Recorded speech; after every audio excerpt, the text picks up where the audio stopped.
Boa tarde a todos. Sejam bem-vindos ao minicurso Álgebra, uma vivência fedatiana, realizado pelo terceiro workshop GETERCOA 10 anos.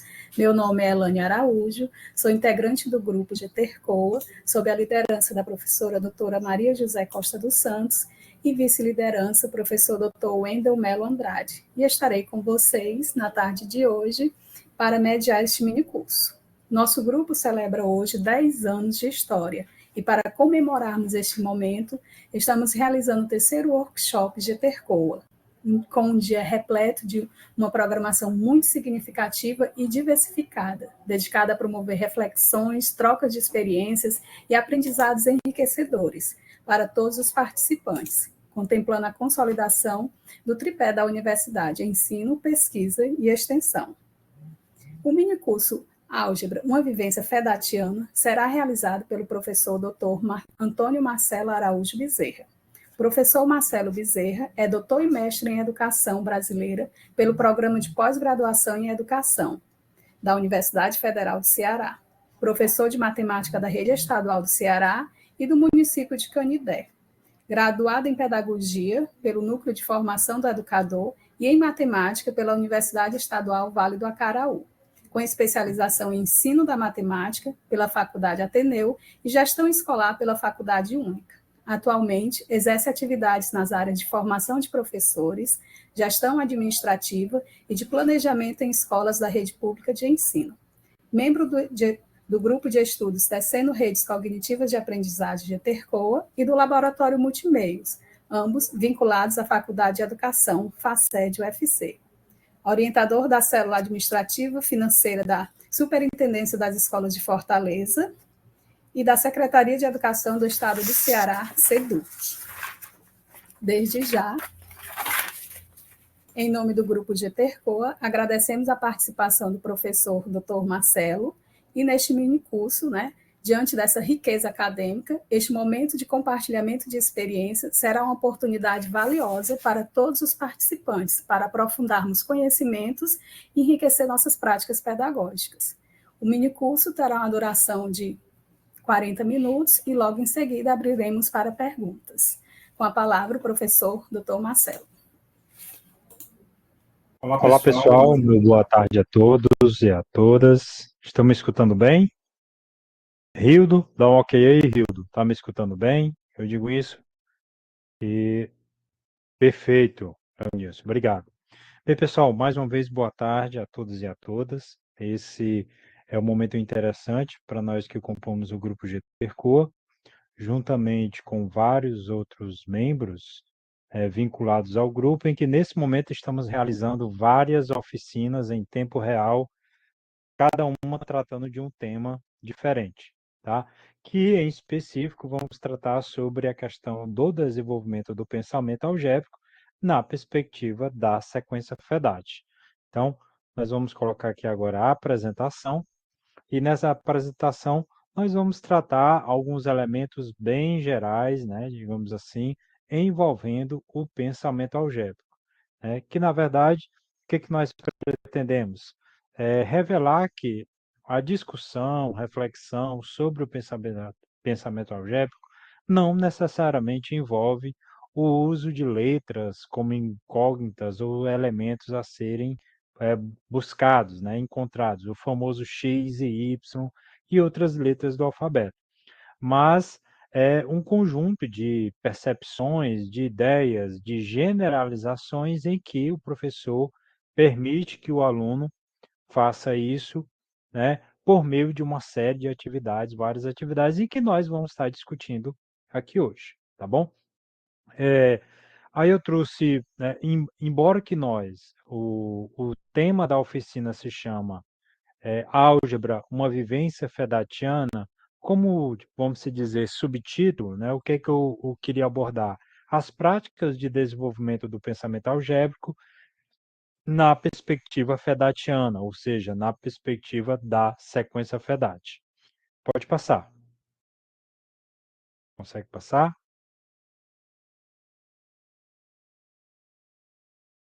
Pronto.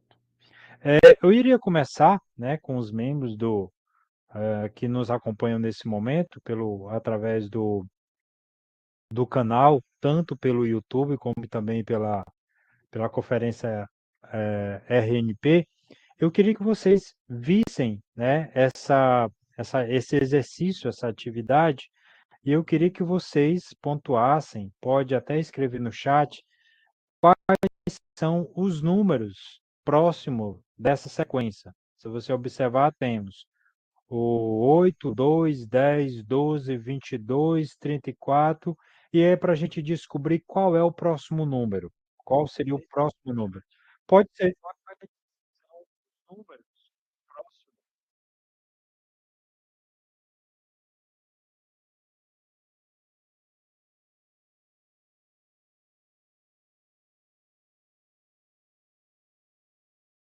Pronto. Então, nesse momento, né, eu queria que quem está participando do curso colocasse qual é a próxima sequência. É que a galera que está participando, temos o Leonilson, temos o Rildo. Então, eu queria que, ao analisar essa sequência, eu queria que vocês me dissessem qual é o próximo número dessa sequência. Dá um tempinho para vocês responderem. O Rildo, temos aqui nesse momento o Rildo, Leonilson, 56. Leonilson, né, é possível você visualizar? É o 56 também?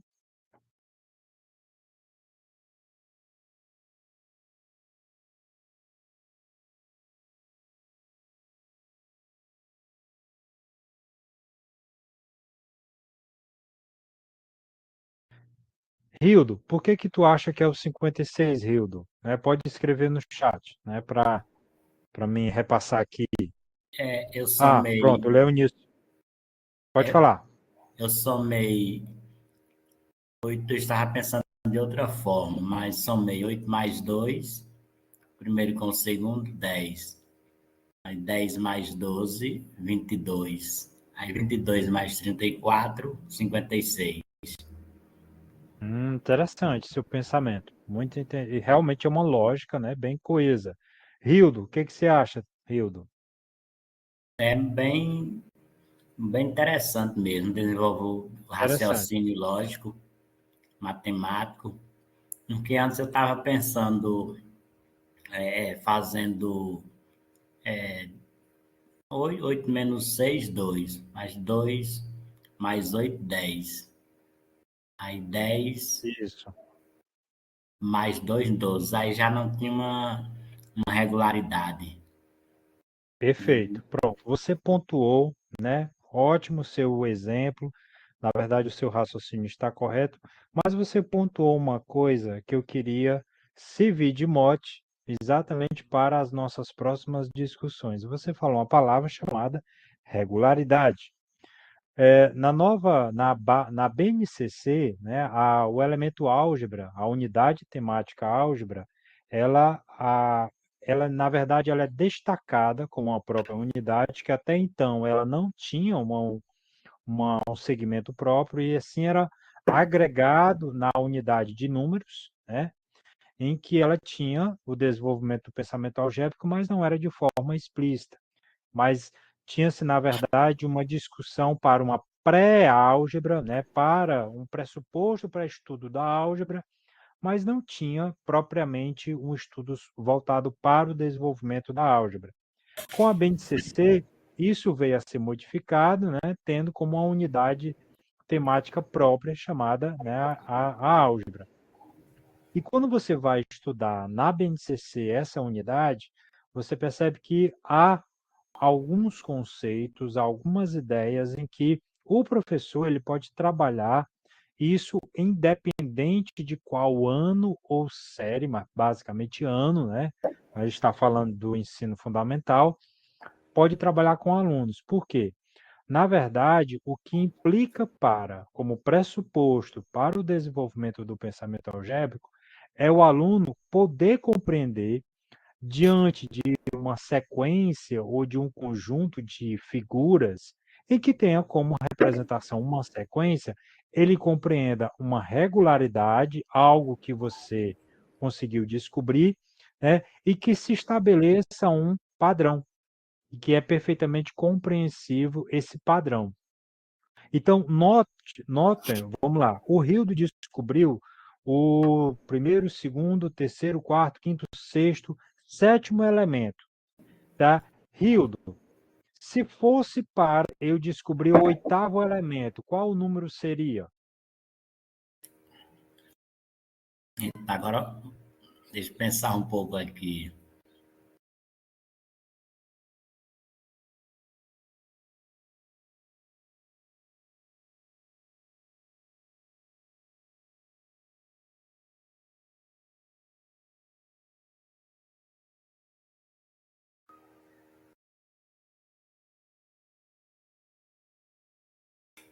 Leonilson, se quiser também dar sua opinião, fique à vontade, viu?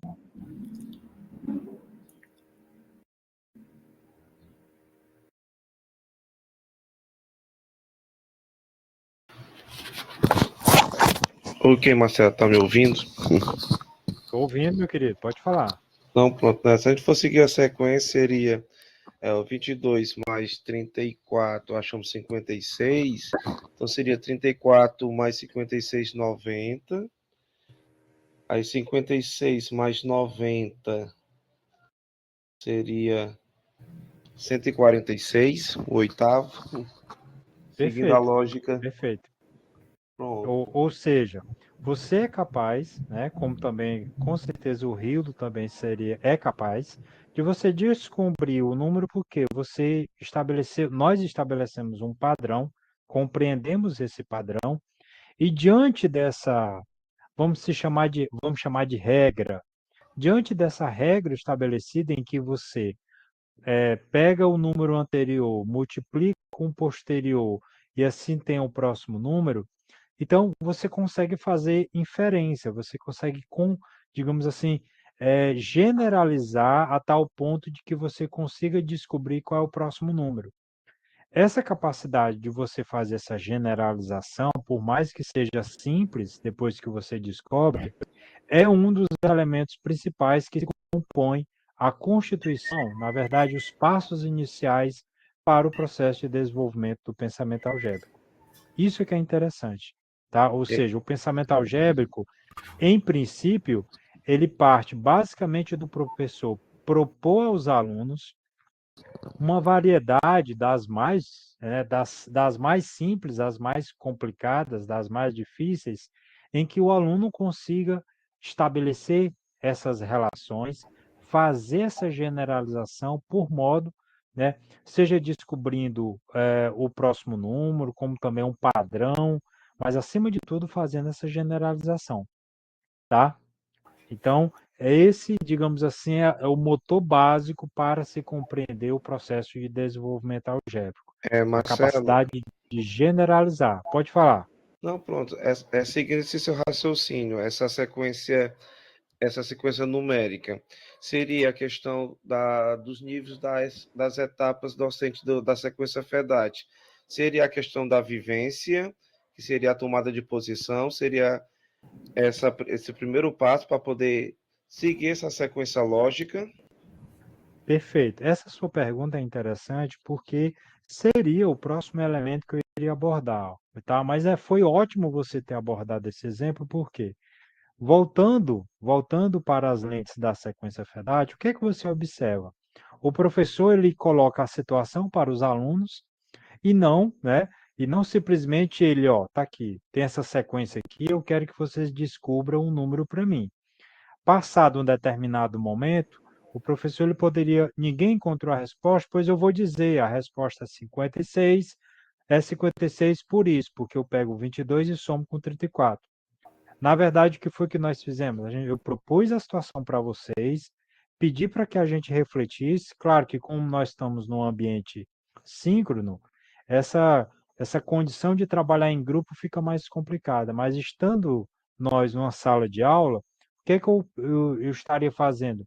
Provocando vocês, expondo uma situação para que vocês refletissem se debruçassem sobre ela.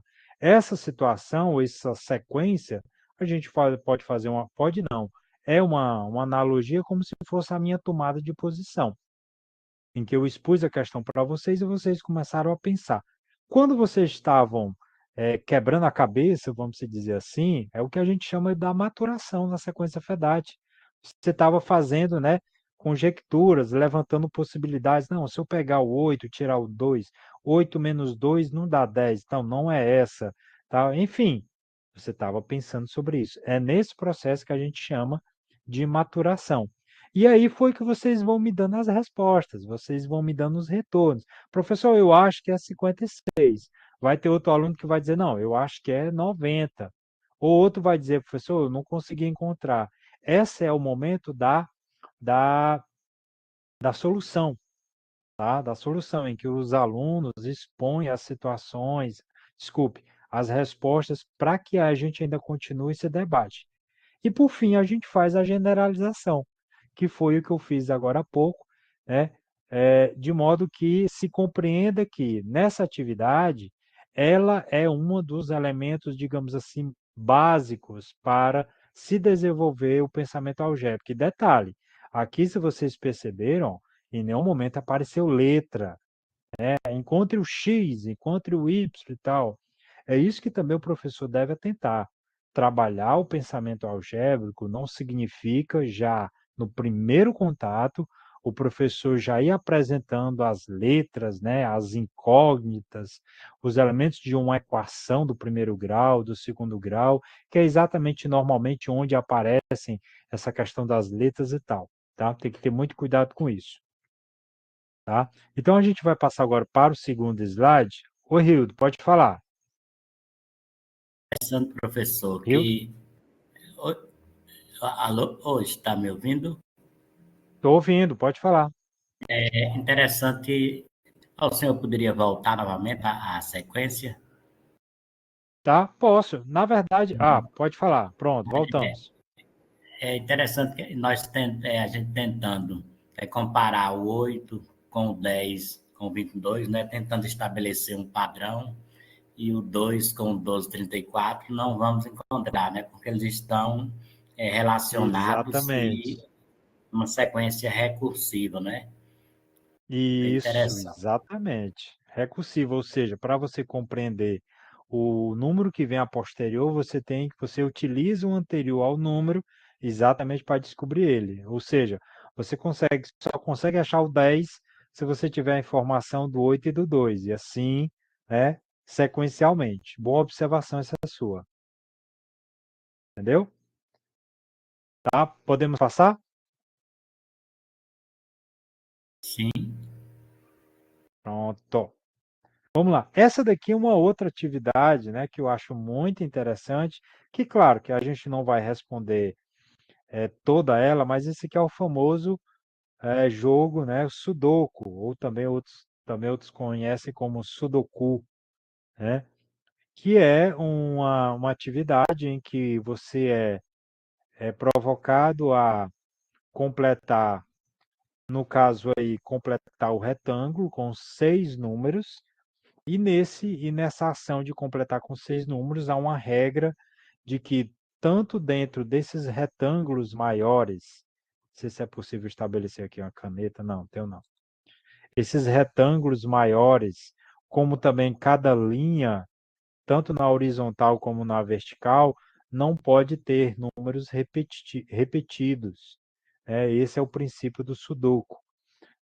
Então, eu coloquei esse modelo aqui de atividade exatamente para demonstrar que essa é um tipo de atividade que cobra muito, né, da generalização de quem faz, né, seja do aluno, seja de uma pessoa normal, né, um cidadão, né, qualquer. Ou seja, ele cobra muito essa capacidade de você generalizar. Primeiro é que você vai colocar os números, completar de 1 a 6, mas existe uma série de condições que você tem que respeitar.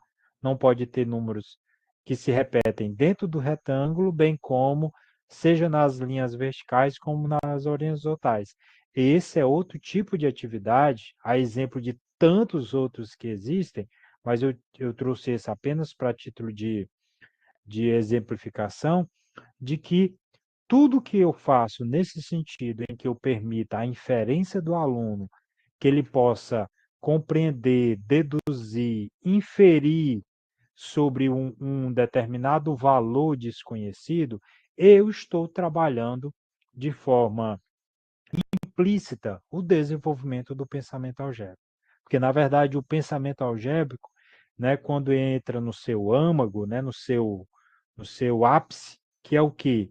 Que é quando você utiliza letras, né, em representação de números desconhecidos, as famosas incógnitas, e esses valores são valores que você terá que encontrar não pela dedução, mas basicamente pela inferência, pela análise, né, bem mais detalhada, né? Então, esse é um tipo de atividade que normalmente eu utilizo para se trabalhar o início o desenvolvimento do pensamento algébrico.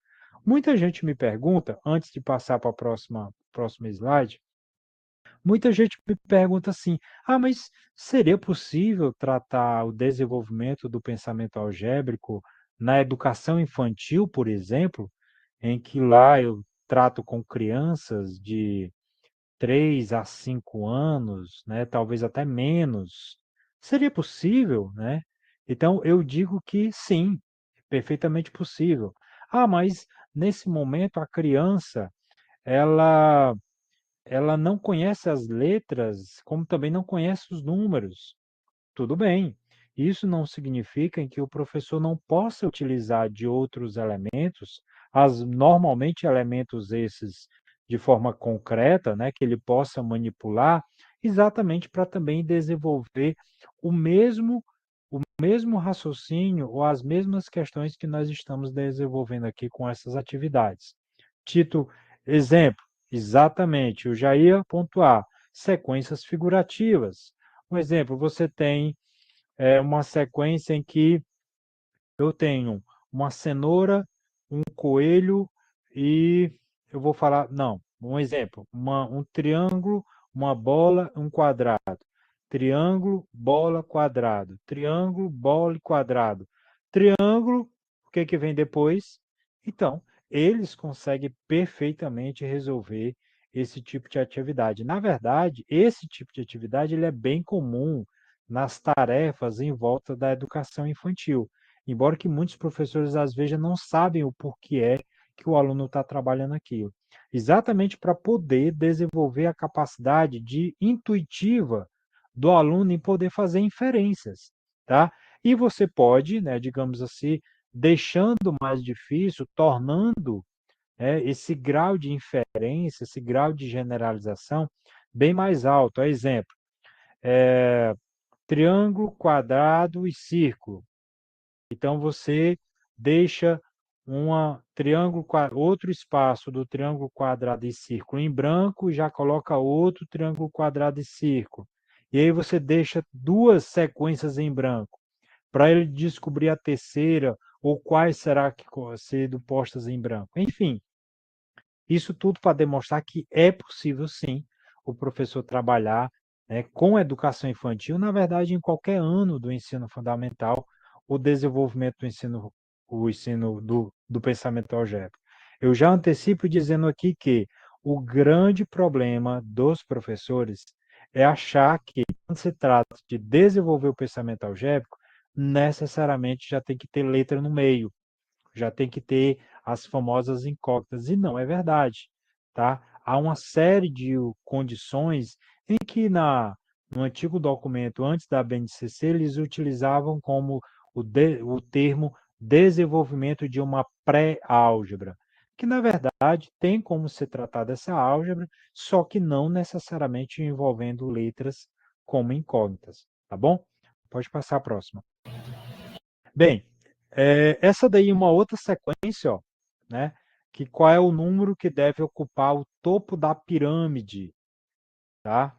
Essa aí também é interessante. Isso aqui foi uma atividade que eu usei com um grupo de professores que nós fizemos um curso de extensão voltado ao desenvolvimento do pensamento algébrico. todos eram professores pedagogos que ensinam matemática do primeiro ao quinto ano do ensino fundamental, e eu passei essa atividade para eles, em que eles teriam que descobrir qual é o número que ocupa o topo da pirâmide. Eu queria que tanto o Leonilson, né, que estão aqui online nesse momento, como também os demais participantes, o Rildo, tentasse aí, o que é que vocês acham? Qual é o número que fica bem em cima, né? Parece que coincidiu com a árvore de Natal, né? Parece uma árvore de Natal. O que seria que ficaria no topo? Qual é o número que ficaria? O que que vocês acham?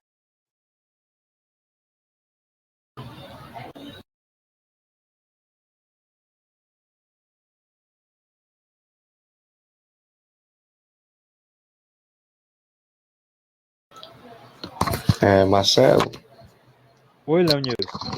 esse tipo de atividade é aquela que você pega as duas bases de baixo e soma e acha a de cima. É como se fosse assim, você formar um triângulo de duas bolas embaixo e uma em cima. E a soma sempre vai dar o de cima. Por exemplo, o Certo. 7 mais o 7 mais 6, que dá o 13. Então, Como foi que você chegou como foi que você chegou no 6? Por que que é o 6? porque a soma do 7 com mais 6 dá 13. Ou seja, ou então você faz a subtração com o de cima com o de baixo também. Tem duas Perfeito, possibilidades. Você pode fazer uma soma, perfeito.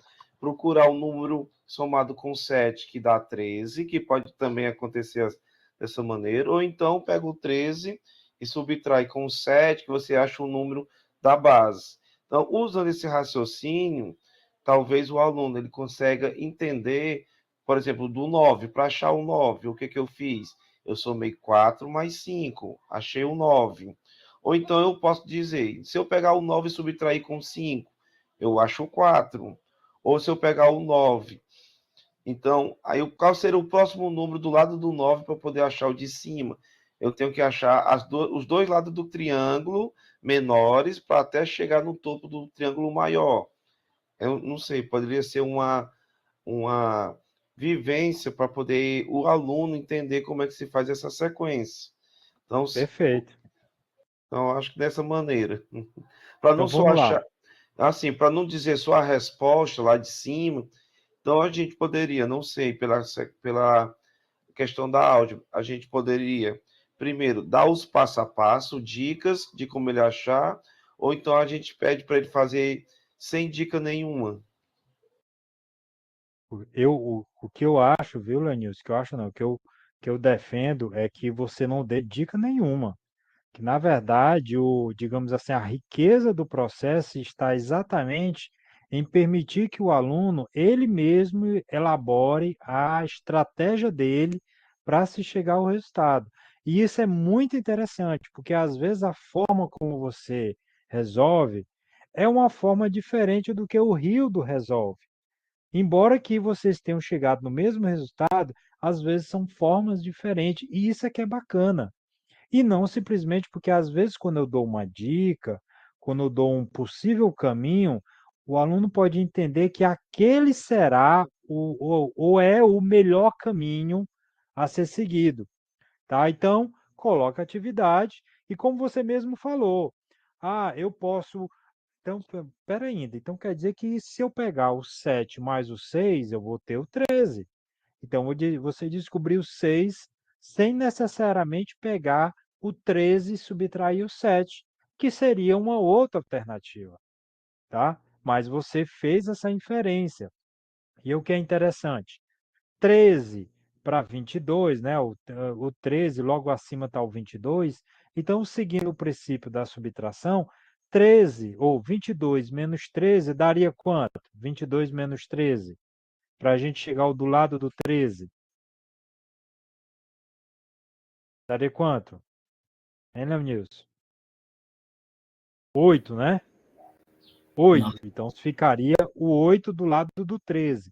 No 9. exato momento que eu descubro o 8, né? Que eu descubro o 8, Desculpa, Marcelo, é 9, viu? É só para questão de Isso, é ajeitar o aqui. 9. É o 9. É o 9, pronto, é o 9. No exato momento que você descobre o 9, né, você já abre outra possibilidade, que é o quê? O 9 está abaixo do 22, que do lado, eu fico sem saber. Então, 22 menos 9. 22 menos 9. 13. 13. E onde é que ficaria o 13? Tá? Ao lado do 9. Ao lado do Do ao 9 lado do 22, né? Não é isso, Rildo? abaixo do 22 e o 13 Do ao lado lado, ó. na base, Vamos né? de novo. Vamos de novo. O 13 menos 7 deu quanto? Deu 6, não foi? 6. Pronto. Aí 7 mais 6, 13. Então ficou o 13 aqui em cima, tá? E ficou um 6 aqui. Então, 13 menos 6 também dá 7. Então, 7 vai ficar bem aqui, ó, do lado do 13. Não é isso? 7 e 6 na base e 13 e 7 e 13 e 6 lados, né? Exatamente. Ou seja, esse é o princípio. Claro que se a gente for fazer um por um, seguindo essa inferência, a gente consegue chegar no topo. Mas isso há duas formas distintas de você fazer. Uma você deduzindo qual é o número. Olha só, olha só. O Leonilson, ele começou com a seguinte história. Marcelo, eu vou pegar um 6, eu vou pegar só o exemplo esse aqui, ó. Esse exemplo aqui da parte de baixo aqui. Eu posso pegar o 7, se eu pegar o 7 e somar com 6, vou dar 13. Então, quer dizer, ele descobriu que aqui era um 6, que aqui era um 6, sem ter que pegar o 13 e subtrair o 7. Ele descobriu que era o 6. Por quê? Porque ele entrou, né? Ele pensou qual é o número que eu somo a 7 que dá 13. Então, vamos fazer uma comparação. Agora vamos assim andar anos-luz. Vamos lá na frente. Eu poderia dizer 7, qual é o número que, se eu pegar 7 mais x é igual a 13? Qual é o valor de x?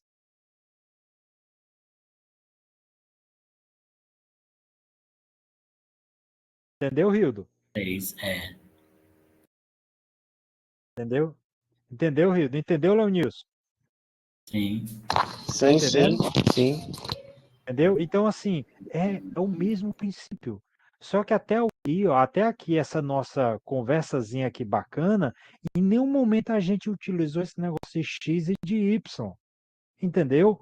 Ou seja, a gente conseguiu fazer uma atividade seguindo o mesmo raciocínio que é necessário para desenvolver o pensamento algébrico, sem jogar a questão das letras como incógnitas, tá? Aí eu poderia, né, de forma bem prematura, dizer de cara, vamos lá, pessoal, para se chegar ao 13 é pegar 7 mais x, aqui não tem nada, vamos chamar de x. Qual é o número que eu somo com 7 mais x, que dá 13? Aí eu vamos para a equação do primeiro grau. Isola o primeiro termo, que é o x, deixa lá o 13 no segundo termo, e o 7 vai para lá com o sinal trocado. Tá vendo? Então, tem muitos colegas professores que optam para começar o pensamento algébrico já desse jeito que eu estou dizendo. E é errado. Ou seja, o aluno ele não está preparado para isso ainda. Eu preciso preparar esse campo para ele. Ou seja, eu preciso mostrar que essa capacidade de fazer inferência, de poder generalizar, não necessariamente tem que ter letra no meio, entendeu? Que era o que a gente estava fazendo com essa atividade, tá? Ou seja, a gente estava fazendo a inferência para se chegar ao número lá de cima, sem em nenhum momento usar o famoso X, o Y, o Z ou qualquer outra letra do alfabeto, tá bom? Tá? A gente vai passar aqui para o próximo slide por conta do tempo. Bem, aí aqui já chega, né? Depois dessas três atividades, a gente já passa a discutir de forma, digamos assim, seria a nossa sistematização, né? Eu já apresentei as situações para vocês como forma de tomada de posição. Vocês responderam, quebraram cabeça aí um pouquinho, né? Depois vocês me deram um retorno, tá? E a gente foi discutir as respostas. Algumas, o Leonilson até fez uma pegadinha, né? Era 9, ele disse que era 8, tal. Exatamente para a gente, quando eu digo pegadinha, de tom de brincadeira, exatamente para mostrar que vai ter no momento respostas que não condizem com a verdade. E aí é bom o professor confrontar essas respostas, tá? Isso tudo é sequência FEDAT, pessoal. Eu sei que pode ser trabalhoso em que você está lá num grupo de alunos, um diz que é 8, outro diz que é 9, outro diz que é 7 a resposta. E aí, seguindo, se eu for seguir o preceito tradicional em que a figura do professor é o centro do conhecimento e que tu só pode ser dito por ele, ele pode de cara dizer, não, o que disse 7, o que disse 8 está errado, está certo o que disse 9. Isso não tem muita garantia de que todos eles compreenderam por que é 9. Agora, quando você coloca o pensamento do 8 para refletir sobre o do 9, da mesma forma com o de 7, eles mesmos vão perceber onde foi que eles erraram. E é isso que é o bacana da sequência FEDAT, que essa postura a gente chama de pedagogia. Essa pedagogia do professor não dar a resposta, mas permitir que o aluno encontre elas e entre eles mesmos debatendo isso, é o que nós chamamos na sequência FEDAT de pedagogia mão no bolso, em que o professor ele não dá a resposta. Ah, mas não dá nunca. Não. Não significa você permitir. Às vezes o aluno chega com a pergunta que o que na verdade ele falta é fazer aquela pergunta melhor, compreender melhor o que ele está perguntando. E pode ter certeza, professores mais experientes, até mesmo os mais novos, já tiveram situações em que o aluno chega para fazer uma pergunta, o professor devolve outra pergunta de forma mais clara e o aluno, respondendo à pergunta do professor, acaba compreendendo a pergunta dele. Ele mesmo respondendo a pergunta dele, né? Então, isso é um dos fatores essenciais em que a sequência FEDAT está embebida, que é exatamente essa capacidade do professor de não estar fornecendo a resposta. Porque o que adianta? Como é que você permite que o aluno pense, que ele reflita? Se todo problema que você coloca, se ele não responder, 10 minutos depois você é agoniado para terminar a aula, já. Não, tá aqui, pessoal. Vocês não me deram a resposta é essa. Pronto. Praticamente ele jogou a aula fora, porque não se viu quase de nada. Poucos vão compreender sobre isso, tá? E se compreende por aquele momento. Logo em seguida, dias depois, eles não vão tá? Eles não vão estar nem lembrando mais, tá? Então, ó, como eu digo aí no slide, até esse momento do curso, que a gente chama de oficina, conversamos e vimos exemplos relacionados à observação, identificação de padrões e de regularidades, que foi o que o Rildo falou lá naquela palavrinha, né?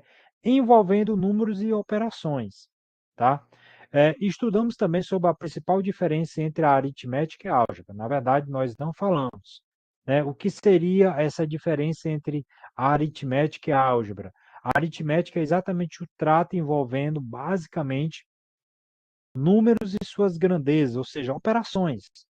Operações básicas, adição, multiplicação, subtração, em que a álgebra, como elemento básico para ela, é a capacidade de generalizar. Ah, Marcelo, mas tudo que você fez aqui até agora, você tratou com números, ou seja, você tratou de forma aritmética. Claro, há muitos pensadores que defendem, e eu concordo, de que a álgebra ela é uma extensão da aritmética em que, além dos números, o aluno ou o professor ele consegue estender essa percepção ao ponto de fazer generalizações. Então, a aritmética, somente ela não permite isso, né? Já quando você há de descobrir, há de fazer a inferência, compreender números até então desconhecidos, isso é generalização. Quando você tem que trabalhar com padrões, com regularidades, né?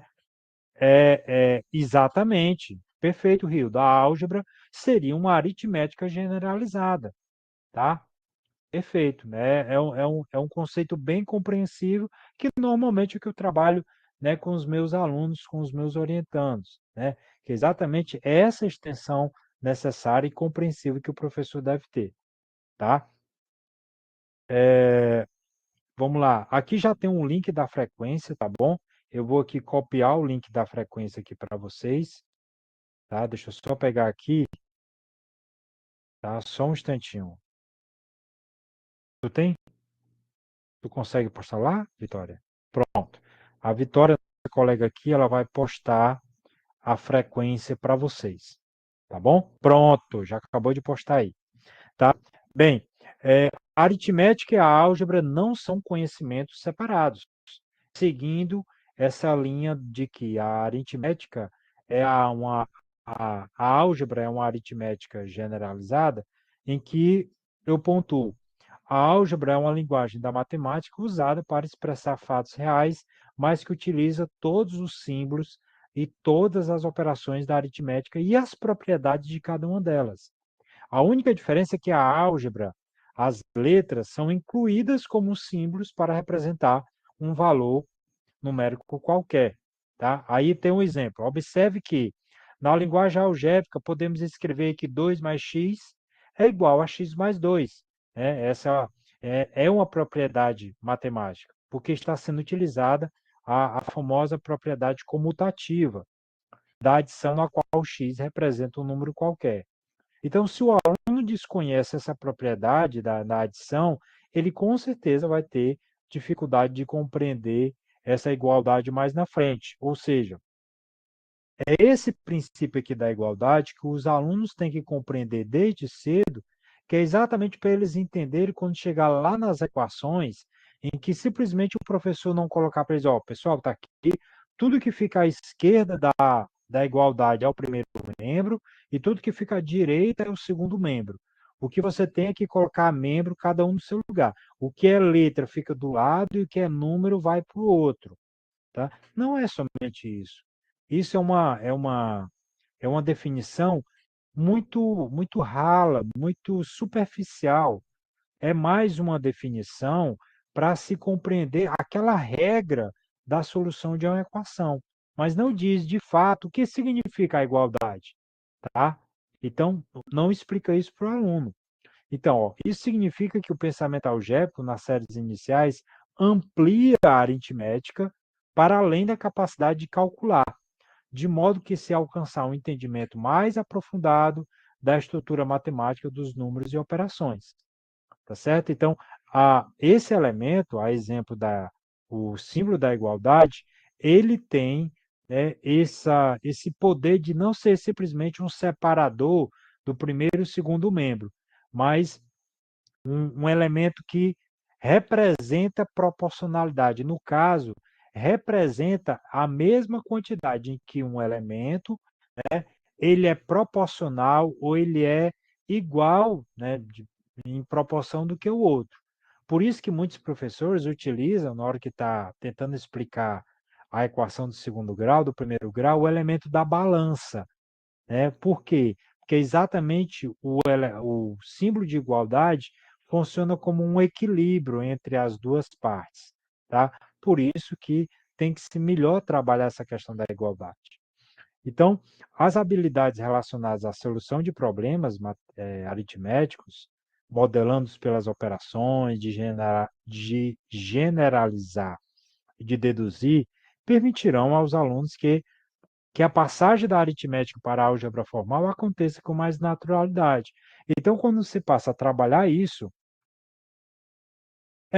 exatamente. Podemos dizer que a aritmética e a álgebra, né, tem esse viés um pouco, né, vendo dessa perspectiva do labor conjunto entre o professor e o aluno, tá? Então, o que eu quero pontuar, além dessa questão, é que o professor, ele tendo essa ideia de que esses elementos pré-algébricos, vamos se chamar assim, eles devem ser trabalhados em princípio, então, não necessariamente tem que ver que já tem que de cara já estar apresentando as, as letras como elementos desconhecidos, tá bom? Isso aí é mais de uma... Já foi, não? A mesma. Pronto. Esse é como para finalizar. Então, eu finalizo dizendo essa parte dos slides que o que deve estar bem apropriado para professor, né, das séries iniciais é o que e como explorar a aritmética para garantir que os alunos possam desenvolver o raciocínio algébrico. Então, partimos do seguinte princípio, de que o professor, nos anos iniciais, embora que ele não esteja trabalhando com a parte algébrica pura, né, que eu me refiro às letras como elementos desconhecidos, mas ele tem como grande ferramenta a aritmética. A grande pergunta que o professor deve se fazer atualmente é: o que eu posso fazer com a aritmética de modo que permita uma introdução ou uma passagem mais tranquila para o pensamento algébrico? É exatamente isso um pouco do que nós fizemos. Na verdade, nós fizemos um pouco disso, que é exatamente permitir que o aluno generalize, permitir que o aluno compreenda onde é que estão os padrões, se é que existem os padrões, verificar quais são as regularidades numa determinada sequência, exatamente para ele poder compreender que não necessariamente é um conjunto de operações, mas sim que há um elemento, há uma questão de inferência, de a capacidade de deduzir um resultado que ainda não se sabe, né? Tipo, ah, você tem uma sequência de 3 números, tá? Você pede para achar o quarto número. Aí logo em seguida o professor diz assim: "Ah, então faça o seguinte, calcule aí o décimo número dessa sequência". É mais complicado? Mas isso demonstra que o professor pedindo isso, e claro que deve ver se o aluno consegue fazer, é uma capacidade alta de generalizar, embora que o aluno vá fazer o cálculo um por um. Isso é utilizado os elementos aritméticos. E a outra coisa é o professor ele deve usar as propriedades da aritmética exatamente para compreender melhor essa introdução. A exemplo, a propriedade comutativa, a propriedade distributiva, associativa, o elemento neutro, todas são propriedades usadas na aritmética, né, básica mesmo, em que o professor não utiliza exatamente como elemento introdutório à álgebra, tá bom? Então, eu termino essa parte, tá certo? Sobre digamos assim, alguns desses principais elementos, ideias que a gente pode envolver a construção do pensamento algébrico, isso na perspectiva da sequência FEDAT, né? Vocês devem ter notado que em nenhum momento a gente tentou, ó, tá aqui, dê a resposta, logo em seguida não, passe o problema, logo em seguida dê a resposta, passe um questionário, passe uma lista de exercícios, não. Eu tenho que permitir que o aluno pense sobre isso, reflita sobre isso, exponha a sua resposta. Isso é FEDAT, tá? Isso é sequência FEDAT, tá bom? Então, pessoal, eu agradeço a todos que puderem participar desse momento, né? Essa aula vai ficar gravada no canal do YouTube, tá certo? Pode tirar a apresentação, voltou a apresentação. Essa apresentação vai ficar no canal do YouTube, do GT Cor, né? Se você puder se inscrever para você estar recebendo todas as nossas publicações e momentos tanto síncronos como assíncronos, lá está no grupo GT Cor, no canal do YouTube, para você disponibilizar, tá bom? Agradeço o convite, não somente da professora Elaine, a ajuda da Vitória, né, aqui na parte da técnica, e a todos que fazem o grupo GT Cor, tá bom?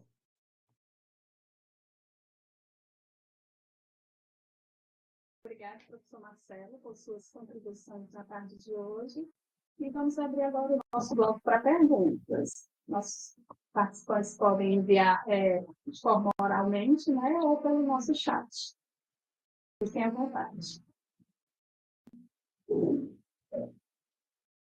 Tinha umas perguntas, né, que tinham sido feitas, né, Elaine? Deixa eu ver se tem alguma pergunta lá no No YouTube. Nós recebemos também algumas perguntas pelo nosso grupo no WhatsApp, professor. Tem aqui,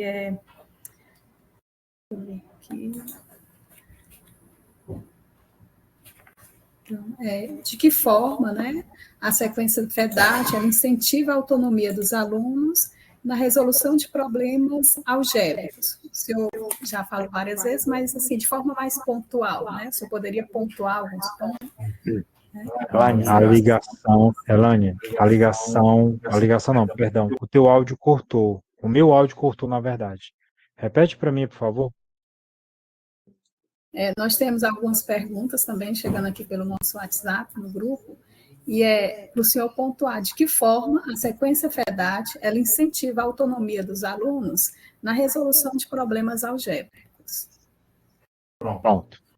Bem, basicamente, onde é que a sequência FEDAT entra aí? Ela entra exatamente permitindo que o professor não dê a resposta aos alunos, tá? A pedagogia mão no bolso é um elemento muito importante nessa parte, porque permite que o professor deixe o aluno pensar, tá? Mas claro, né, se você for seguir ao pé da letra, o que eu estou pontuando agora, imediatamente pode vir a crítica, tá, mas e aí? Eu vou deixar o aluno lá quebrando cabeça, se perdendo, não vou dar nenhuma dica, nenhuma resposta, né? Bem, não necessariamente é dessa forma. É claro que a gente não quer aqui fazer o efeito topázio, em que você vai dando dicas e mais dicas para os alunos até eles descobrirem o resultado correto. Na verdade, um forte elemento que o professor pode utilizar em sala de aula é o trabalho em grupo.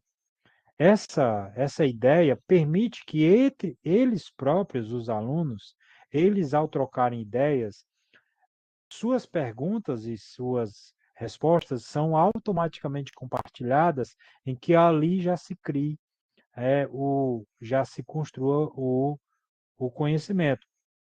Claro que a percepção do professor, às vezes o professor chega num determinado grupo, até mesmo no aluno de forma individual, e ele não está conseguindo progredir no raciocínio e precisa que você aborde a questão de uma maneira diferente. É o que a gente chama na sequência FEDAT de você apresentar um exemplo.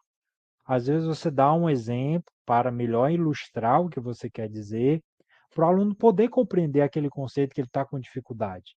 Ou então, se o aluno vem com a situação, com um contexto em que ele não consegue mais, ele travou, não consegue nem mais ir para frente nem para trás, aí você dá um contra-exemplo, né? Ele fala, professor, mas isso aconteceu, aí você vai dar uma contra-resposta, exatamente para permitir que ele reflita sobre aquilo, tá? Eu digo muito, né, nessas oficinas, nos momentos com os professores, eu cito muito o exemplo desse diálogo professor-aluno, mas eu reitero, grande parte desse diálogo, ele é resolvido, ou essas questões são retiradas no grupo. Por isso que é importante a participação do grupo. Mas não é o grupo em que um faz e os outros observam, um grupo em que todos se interagem. Então, essa participação do professor como fazer a pergunta correta, nunca, não dar, evitar dar a resposta, e se for dar a resposta, dê uma resposta que apenas auxilie numa questão maior, né, é perfeitamente possível, tá? Então é aí que a sequência FEDAT entra, tá? Tem mais alguma? Obrigada, professor. Temos mais um aqui. Perguntando se existem recursos ou ferramentas específicas que o senhor conheça para trabalhar no ensino de álgebra. Olha, eu eu tento, eu evito o teu microfone. Eu evito muito essas dicas na certeza de que o professor ele às vezes pode ficar muito amarrado, tá aqui essa dica. O que eu posso dizer é que hoje existem muitas tecnologias, né? Por exemplo, WordWall é um site que você consegue uma grande variedade de atividades envolvendo o pensamento algébrico, principalmente para o uso das tecnologias, uso com as tecnologias. há uma série de outros aplicativos e programas que você pode utilizar a mesma coisa. Mas o básico mesmo, o feijão com arroz, vamos dizer assim, é você utilizar dessa álgebra, ou desculpe, dessa aritmética que você já trabalha no dia a dia e permitir com que o aluno construa esse pensamento algébrico, esse desenvolvimento do pensamento algébrico, tá? Seja fazendo, seja descobrindo padrões, sejam descobrindo elementos que se repetem, né, sequências, mas acima de tudo que ele consiga fazer inferências, raciocinar ou generalizações. Então, hoje no meio acadêmico, principalmente pela internet, você consegue achar muitas sugestões de atividades. Só que uma atividade por si só ela não resolve, ela tem que ter objetivo, ela tem que ter finalidade. Então, por isso o professor tem que saber bem o que é que ele tem que fazer com aquela atividade e qual o objetivo que ele quer alcançar com ela. Não pode ser simplesmente, eu gostei dessa atividade porque ela é bonitinha, ela é legal, os alunos vão gostar. Tem que ver se ela realmente atende ao seu propósito, tá? Eu já vi muitos colegas, eu utilizo muito o WordWall porque tem muitos jogos e os alunos gostam muito de tablet, gostam muito de jogar. Bem, não é bem isso. Embora que seja, tenha um fundo de verdade, mas eu permitir que os alunos utilizem o WordWall simplesmente porque eles gostam da tecnologia, mas nem, não porque qual é o tipo de atividade que eu estou abordando, né, não pode não surtir o efeito adequado, tá bom? Então, primeiro de tudo, saber o que é que você pretende fazer, né? Diante do teu problema, aí sim é que tu vai atrás das atividades adequadas, e não o contrário. Pega uma atividade que tu acha que é legal e dá para os seus alunos para ver se atende os seus objetivos. Não, tem que ser o contrário, né? Primeiro, reconhece o que é que tu quer fazer, qual é o teu objetivo, para depois tu ir atrás de uma atividade que atenda aquilo de forma bem específica, tá?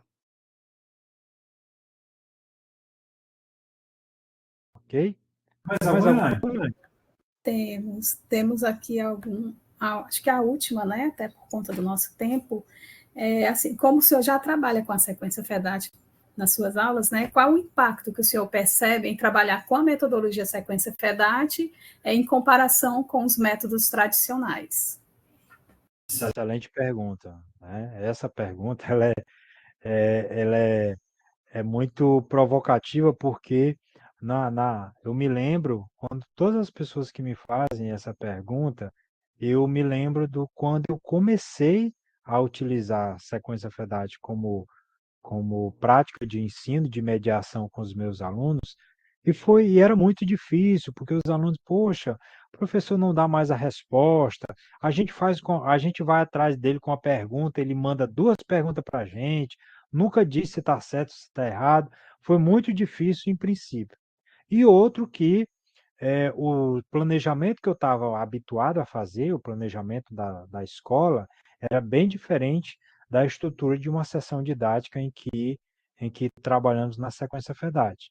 Claro que isso teve que ser feita uma certa ruptura dessas práticas, mas hoje já é perfeitamente normal, tanto com os meus alunos, como também com as minhas ações de planejamento, utilizar a sequência FEDAT como elemento de provocação, como elemento de mediação, em que o aluno é levado a pensar, descobrir, investigar sobre aquilo, tá?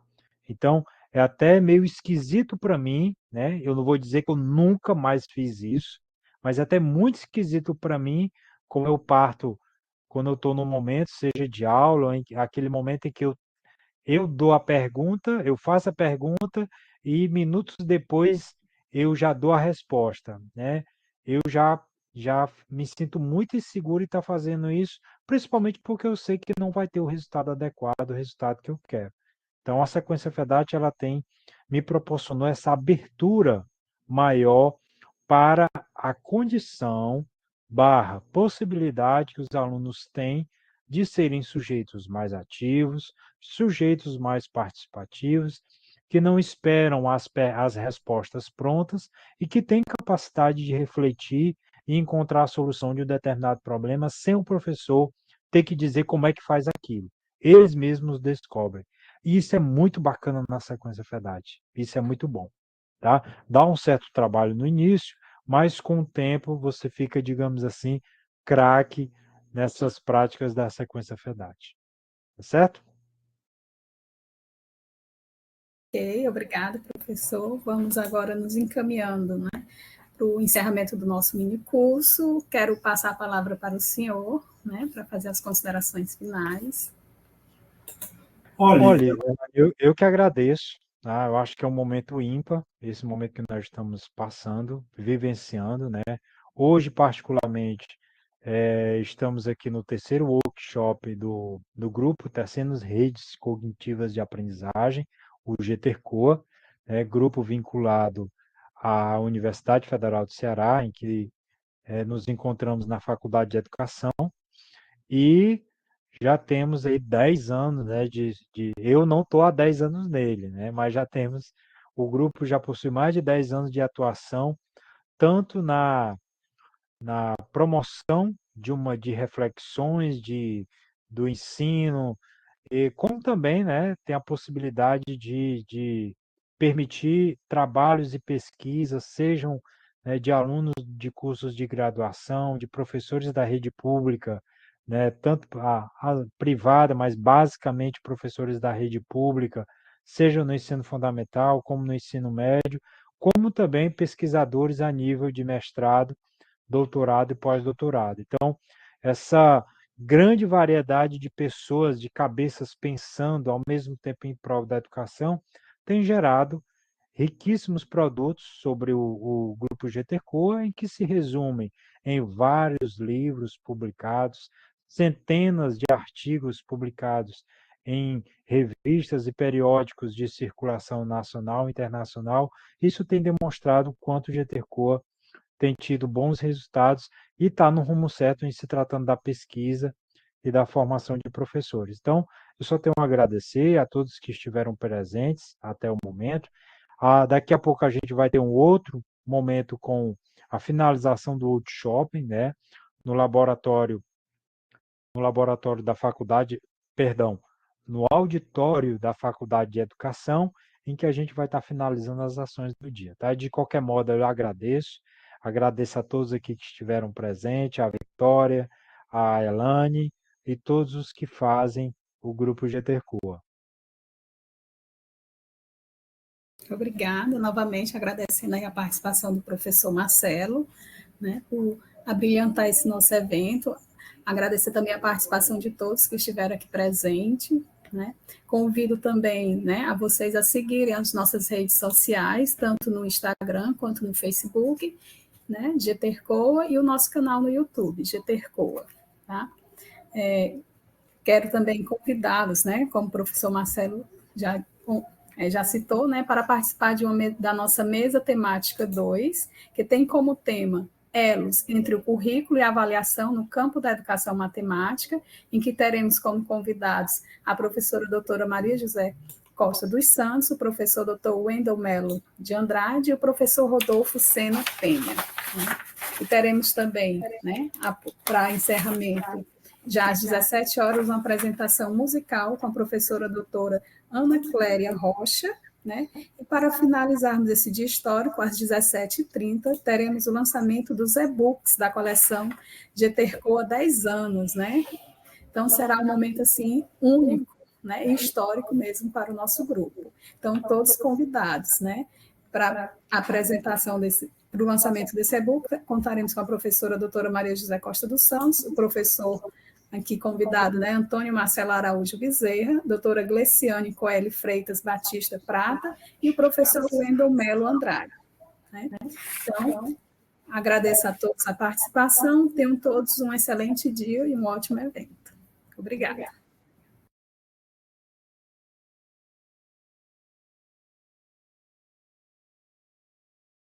A apresentação ainda está lá.